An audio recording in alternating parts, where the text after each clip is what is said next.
Today we make crispy spicy chicken wonton cups. Press wonton sheet in tray. Make small cups. Bake little until light golden.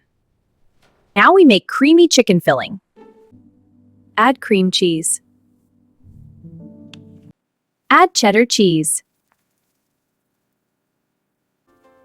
Add spicy chili. Add green onion. Add boiled chicken. Add little salt. Add little black pepper. Mix well.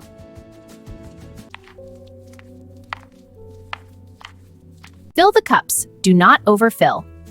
Now we bake again. Bake until cheese melt and bubbly. Wow, look at that! So golden and bubbly. Let it cool little.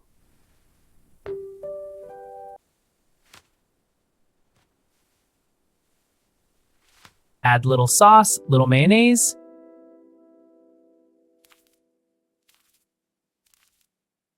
Chicken wonton cups ready. If you like this recipe, subscribe for more yummy ideas.